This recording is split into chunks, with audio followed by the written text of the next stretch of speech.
I'm quite on the fence with how I feel about liberal arts. On the one hand, I quite enjoyed it, but on the other hand, on reflection, there's not much substance to it, and I still haven't really made up my mind, so I'm not going to give it a score out of 5 or 10, but I will say that the IMDb overall score of 6.7 out of 10 is higher than what I think I would have given it. This was released in 2012, written by and directed by Josh Radnor, and also starring, and it also stars Elizabeth Olsen. And that's kind of the main reason why I wanted to watch this. I grew up watching the Olsen twins. I've since then watched bits and pieces of Elizabeth Olsen's work, and I really enjoy her acting style. The film also sounded really great. So the description from IMDb, this says as follows. When 30-something Jesse returns to his alma mater for a professor's retirement party, he falls for Zibby, a college student, and is faced with a powerful attraction that springs up between them.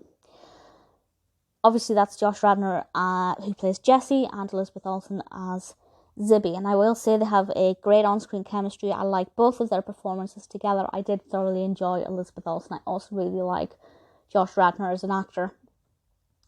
So for me, everything there seems to work. You know, the fact that it's set at college, really enjoy that. And because I just love education, I love anything that's kind of set around that environment. And I do think Zibby has a really interesting approach to life, and they bounce ideas off of one another, and it gives us some interesting conversations. But I think where it falls flat is the narrative itself.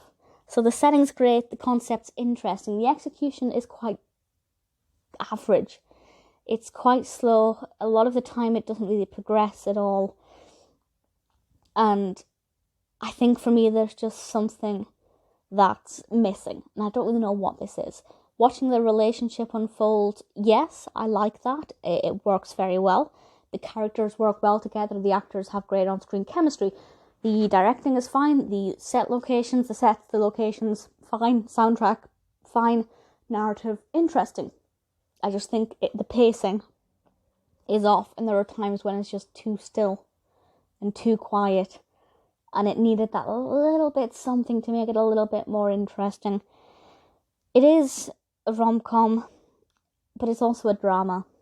It's not laugh out loud funny, it's not massively dramatic. I think it's sitting on the fence between both genres, and it doesn't really know which way it wants to go. So for me, that makes it hard to kind of identify what I'm looking for when I sit down to watch this. Not a bad film. I believe this was the second Elizabeth Olsen film I saw, though I'm not 100% confident on that. I liked it. I wouldn't watch it again. Maybe in 10-15 years' time, when I've forgotten it completely, I might give it a go. But for now, glad I've seen it once. Would recommend it if you like this kind of thing, but just don't expect anything fast-paced, over-the-top, laugh out loud, or overly dramatic. It's very mellow, very gentle, thought-provoking and interesting. I think if the cast wasn't as strong, it wouldn't be that good. But they got the casting right, and that makes all of the difference here.